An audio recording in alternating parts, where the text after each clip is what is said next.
There's no other way to put this, but silver got hammered hard. I guess you could say crushed as well, and plunged.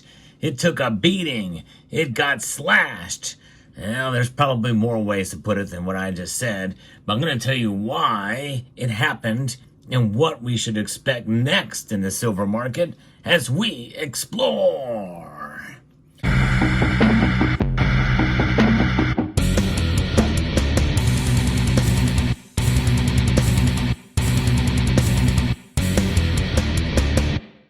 With days like this, when we see a dramatic fall in silver's price to the tune of 3% plus, well, it's a good time to buy silver.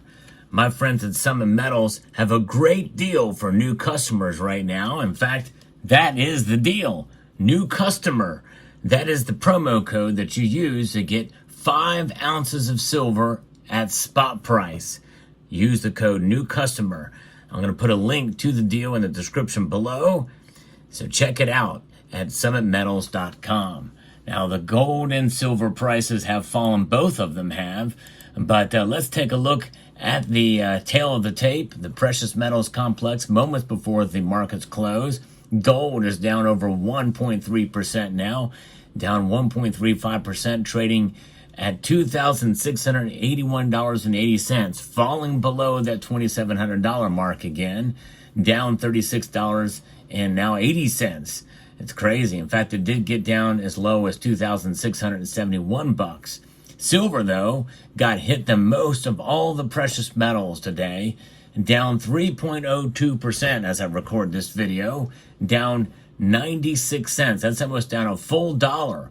It is now below $31 again at $30.98. Remember, I still think we might see silver maintain price above $30 by the end of the year, but you never know. Platinum and palladium also took a pretty big hit today. Everybody got hurt. And why? Why is this happening? Well, a lot of people are taking profits as we anticipate the Federal Reserve meeting. And there's a couple of different things that can happen here. I'm going to give you 2 basic scenarios of what could play out through the end of the year here.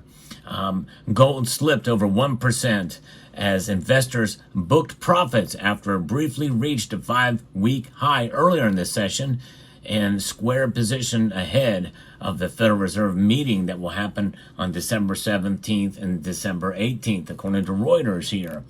And bulls maintain near-term momentum, though a pullback may occur ahead of the Federal Reserve meeting as investors lock in profits, according to Zane Valda, market analyst at Market Pulse at Oanda.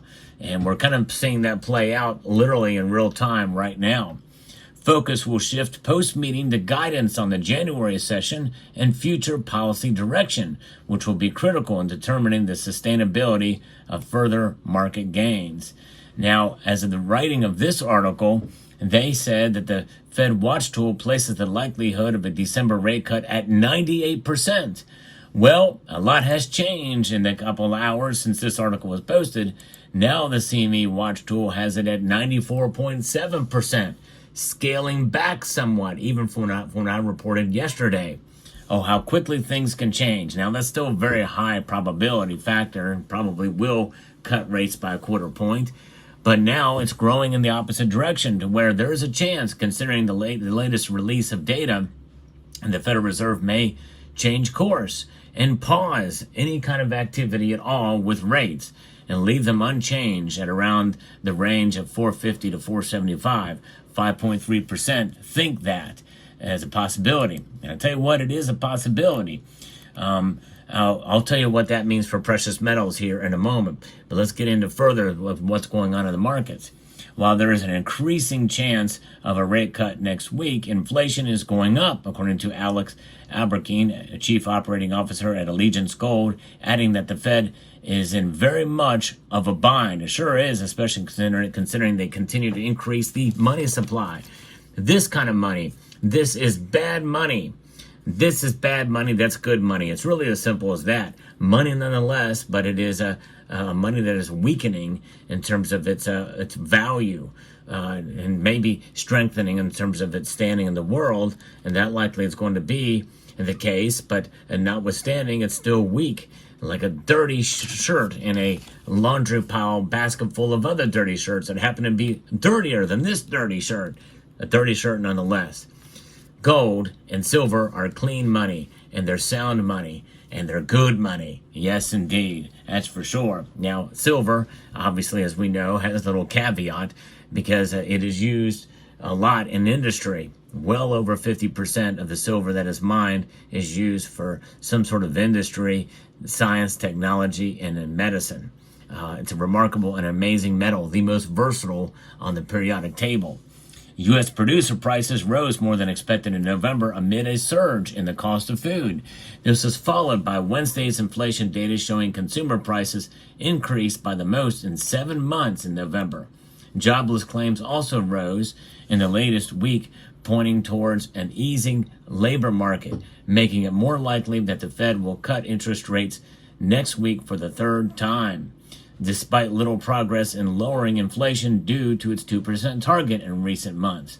So there you go. So they are in a bind because they have the pressure of inflation and jobless numbers going up. And you would think that would bode well for gold and silver. But indeed, the profit taking and the kind of where we're at here is they're seeing their opportunities here and taking advantage with these trades. Fund positioning remains somewhat bloated relative to market expectations for the FOMC heading into next week. And so we could also see some positioning squaring into that event risk, according to Daniel Gali, who's a commodity strategist at TD Securities. The European Central Bank cut interest rates for the fourth time this year by 0.25 percentage point and kept the door open to more. That is also weighing in, I guess, on what's going on here in the markets. So fascinating. We'll get a look at the day ahead of U.S. and global markets with the morning bid U.S. newsletter and that, with what's happening here with gold and silver, and especially silver taking this big hit today. And by the way, whenever I make analysis videos like this and talking about the movement of gold and silver prices, it's always within this trading day, every single time. But notwithstanding, there's always going to be somebody and said, gold didn't plunge, it's only down $1 or whatever. Well, $1 in a day is a big move. It's a big freaking move. In fact, post that in the comment section down below. Big freaking move in one day. If we see more days like this with silver, well, it's gonna 30 days and silver's gone. You know what I mean? It's like it's basically zero if it would get the 30 days of this. This is a big plunge in the silver market today. But nonetheless, we have hope. And we know that silver will not go to zero, that's for sure. It's continued to hold on to strength, and it is still above $30 an ounce. Anything above $30 an ounce is a victory for 2024, a big victory. And it's not such a bad move if silver were to close at $29 or even $28 an ounce, because it's still up fairly dramatically from where it was a short 12 months ago. Yeah, it's crazy. So don't lose any hope for silver. Don't feel bad for silver, by the way, either, because silver is a metal. It doesn't have emotions. It doesn't have pity. It doesn't care what the markets say it is. It has value in and of itself. That history, as a guide, tells us it has been used as money for thousands of years, although right now it's less and less seen as a monetary metal. But that's all right. We still like it anyway, and we hold on to it. For sure. By the way, if you like what I do here on this channel, I do post daily videos. I hope you will consider pressing that thumbs up button and sharing the video with others, and appreciate you watching as well, and subscribing if you haven't done so already as well. You know, it's interesting with the markets the way they are, and with the movement from day to day, it can be rather volatile. But you know, when we stack, when we hold these metals like these, all these coins here I've had for quite some time. And the price fluctuations matter very little because we measure our wealth in ounces, not dollars in the grand scheme of things and in the long run. When you have something like the dollar, which is designated to lose value at a rate by policy of 2% per year, you know it's a sure thing. The dollar is a sure thing for sure. It's sure to lose value. Silver is a sure thing over the long course of time, maybe not so much in the short term. And I think the more people that understand that dynamic, the better off we're going to be. and it will maybe incentivize folks to hold on to the silver if they unless they see a dramatic opportunity or they need to sell. Otherwise, I'm encouraging folks to hold on to your silver. And so that's what I'm doing. I'm holding on for sure. I'm going to hold on tight to this piece here. Nice 1.25 ounces. Got a little different silver showing you guys here on the channel. But your market report and what's happening here, I tell you, it's something.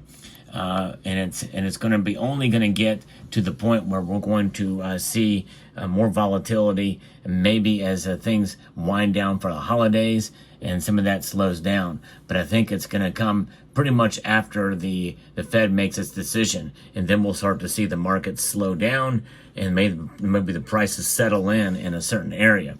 My hope is that we can stay above $30 an ounce. We didn't get to my original target.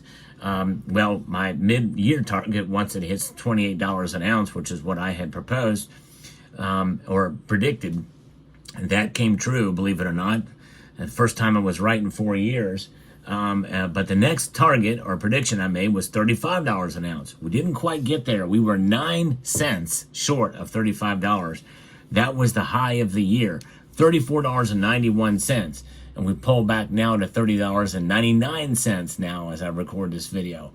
So a big difference between those, and it'll be very fascinating to see what happens as we head into 2025. Stay tuned, because we are going to, I'm going to give my prediction video about where silver is going to go then. By the way, silver just reached $31 again in the ask price right now. So there's some hope that we might be able to hold on to $31 by the close of the markets today. So there you have it. Let me know what your thoughts are in the comment section down below. Hope you found this video informative, insightful, and educational. Would like to extend a multitude of gratitude to each and every one of you for taking the time to watch, and to encourage you to please rate, share, comment, and subscribe.